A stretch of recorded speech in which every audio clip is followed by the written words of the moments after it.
Rip Van Winkle by Washington Irving. Whoever has made a voyage up the Hudson must remember the Catskill Mountains. They are a dismembered branch of the great Appalachian family and are seen away to the west of the river, swelling up to a noble height and lording it over the surrounding country. Every change of season, every change of weather, indeed every hour of the day produces some change in the magical hues and shapes of these mountains, and they are regarded by all the good wives, far and near, as perfect barometers.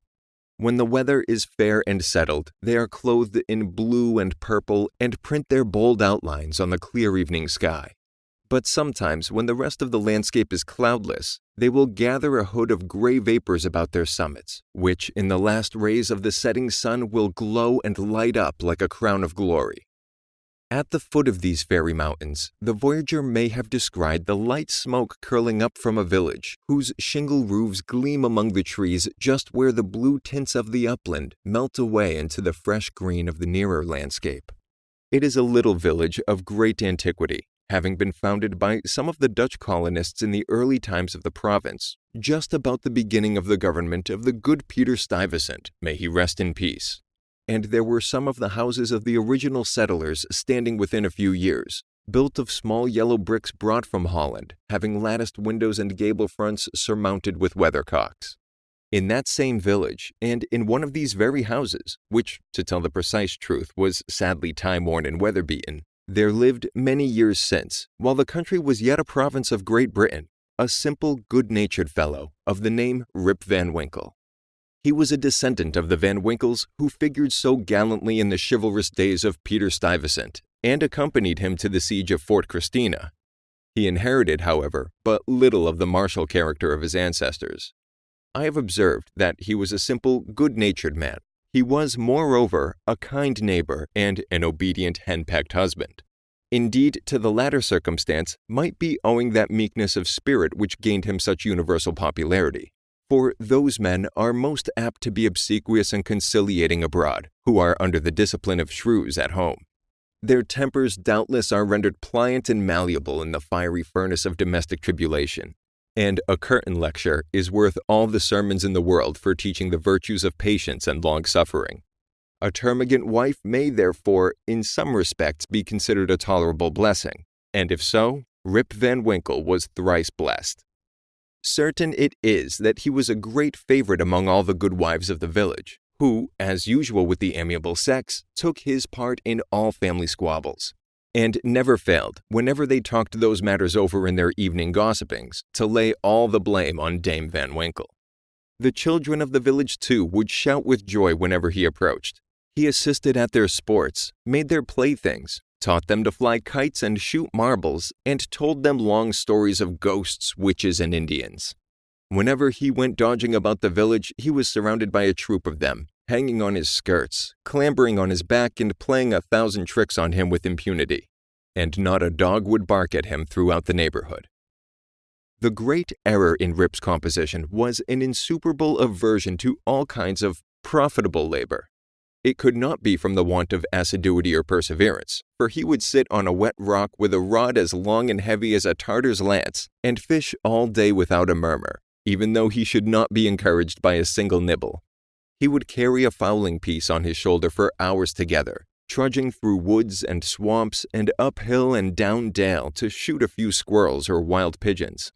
He would never refuse to assist a neighbor even in the roughest toil, and was a foremost man at all country frolics for husking Indian corn or building stone fences. The women of the village, too, used to employ him to run their errands, and to do such little odd jobs as their less obliging husbands would not do for them. In a word, Rip was ready to attend to anyone's business but his own. But as to doing family duty and keeping his farm in order, he found it impossible. In fact, he declared it was of no use to work on his farm. It was the most pestilent little piece of ground in the whole country. Everything about it went wrong, and would go wrong in spite of him. His fences were continually falling to pieces. His cow would either go astray or get among the cabbages. Weeds were sure to grow quicker in his fields than anywhere else. The rain always made a point of setting in just as he had some outdoor work to do. So that, though, his patrimonial estate had dwindled away under his management, acre by acre, until there was little more left than a mere patch of Indian corn and potatoes. Yet it was the worst-conditioned farm in the neighborhood. His children, too, were as ragged and wild as if they belonged to nobody. His son Rip, an urchin begotten in his own likeness, promised to inherit the habits with the old clothes of his father. He was generally seen trooping like a colt at his mother's heels, equipped in a pair of his father's cast-off galligaskins, which he had much ado to hold up with one hand, as a fine lady does her train in bad weather. Rip Van Winkle, however, was one of those happy mortals, of foolish, well-oiled dispositions, who take the world easy, eat white bread or brown, whichever can be got with least thought or trouble, and would rather starve on a penny than work for a pound. If left to himself, he would have whistled life away in perfect contentment. But his wife kept continually dinning in his ears about his idleness, his carelessness, and the ruin he was bringing on his family. Morning, noon, and night her tongue was incessantly going, and everything he said or did was sure to produce a torrent of household eloquence. Rip had but one way of replying to all lectures of the kind, and that, by frequent use, had grown into a habit. He shrugged his shoulders, shook his head, cast up his eyes, but said nothing. This, however, always provoked a fresh volley from his wife, so that he was fain to draw off his forces and take to the outside of the house, the only side which, in truth, belongs to a henpecked husband. Rip's sole domestic adherent was his dog Wolf, who was as much henpecked as his master, for Dame Van Winkle regarded them as companions in idleness, and even looked upon Wolf with an evil eye as the cause of his master's going so often astray. True it is, in all points of spirit befitting an honorable dog, he was as courageous an animal as ever scoured the woods. But what courage can withstand the ever-during and all-besetting terrors of a woman's tongue? The moment Wolf entered the house, his crest fell, his tail dropped to the ground or curled between his legs. He sneaked about with a gallows air, casting many a sidelong glance at Dame Van Winkle, and at the least flourish of a broomstick or ladle he would run to the door with a yelping precipitation. Times grew worse and worse with Rip Van Winkle as years of matrimony rolled on. A tart temper never mellows with age, and a sharp tongue is the only edged tool that grows keener with constant use. For a long while he used to console himself, when driven from home, by frequenting a kind of perpetual club of the sages, philosophers, and other idle personages of the village, which held its sessions on a bench before a small inn, designated by a rubicund portrait of His Majesty George III. Here they used to sit in the shade through a long, lazy summer's day, talking listlessly over village gossip, or telling endless sleepy stories about nothing. But it would have been worth any statesman's money to have heard the profound discussions that sometimes took place when by chance an old newspaper fell into their hands from some passing traveler. How solemnly they would listen to the contents as drawled out by Derrick Van Bummel, the schoolmaster, a dapper, learned little man, who was not to be daunted by the most gigantic word in the dictionary, and how sagely they would deliberate upon public events, some months after they had taken place. The opinions of this junto were completely controlled by Nicholas Vedder, a patriarch of the village and landlord of the inn, at the door of which he took his seat from morning till night, just moving sufficiently to avoid the sun and keep in the shade of a large tree, so that the neighbors could tell the hour by his movements as accurately as by a sundial. It is true he was rarely heard to speak, but smoked his pipe incessantly. His adherents, however, for every great man has his adherents, perfectly understood him, and knew how to gather his opinions. When anything that was read or related displeased him, he was observed to smoke his pipe vehemently, and to send forth short, frequent, and angry puffs. But when pleased, he would inhale the smoke slowly and tranquilly, and emit it in light and placid clouds, and sometimes, taking the pipe from his mouth and letting the fragrant vapor curl about his nose, would gravely nod his head in a token of perfect approbation.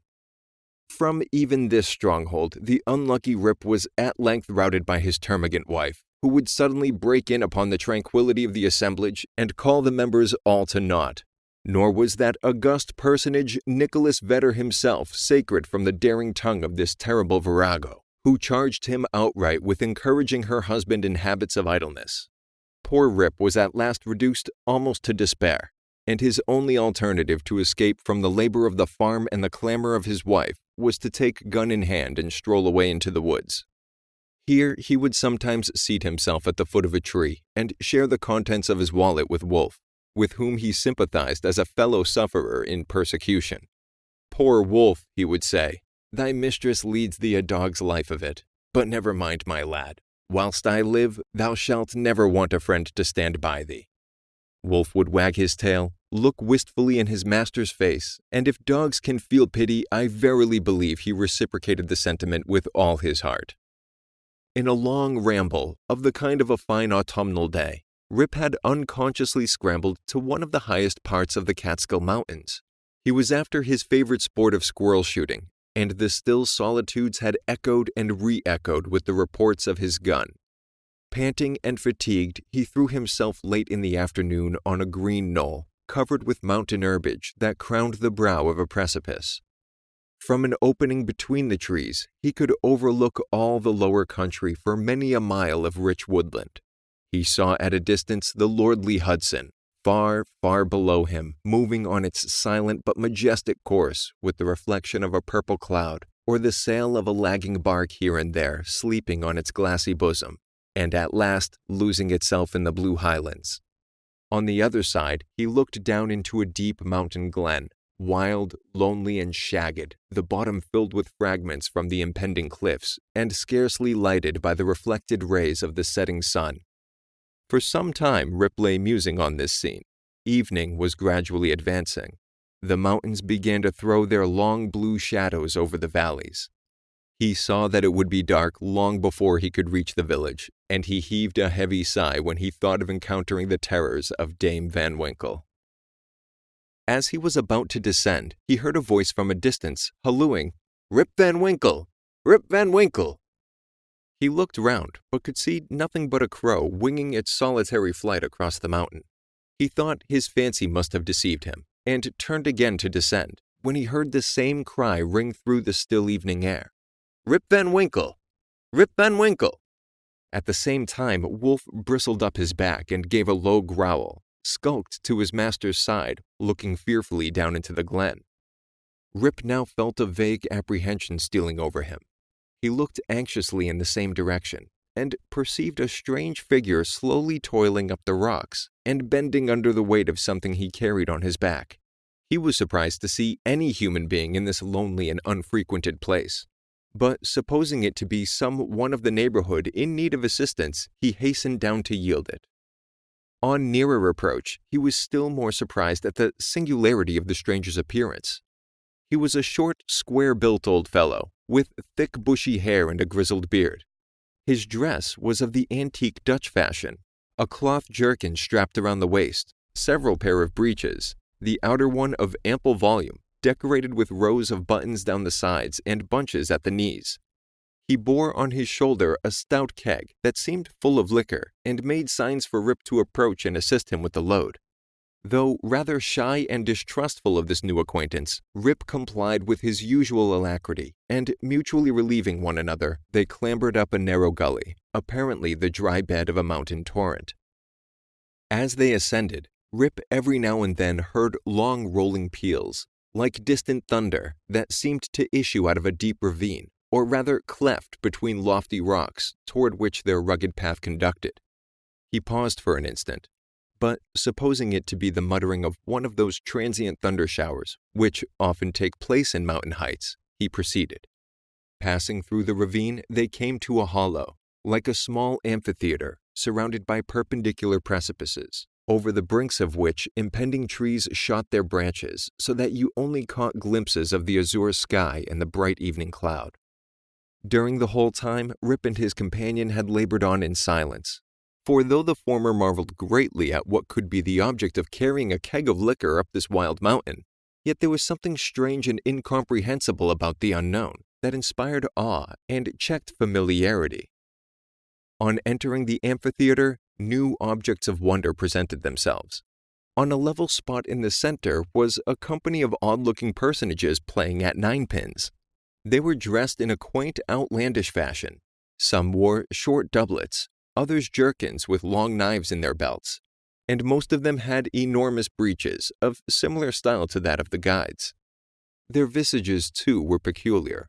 One had a large beard, broad face, and small, piggish eyes. The face of another seemed to consist entirely of nose, and was surmounted by a white sugar-loaf hat set off with a little red cock's tail. They all had beards, of various shapes and colors. There was one who seemed to be the commander. He was a stout old gentleman with a weather-beaten countenance. He wore a laced doublet, broad belt and hanger, high-crowned hat and feather, red stockings, and high-heeled shoes with roses in them. The whole group reminded Rip of the figures in an old Flemish painting in the parlor of Dominie Van Schaik, the village parson, and which had been brought over from Holland at the time of the settlement.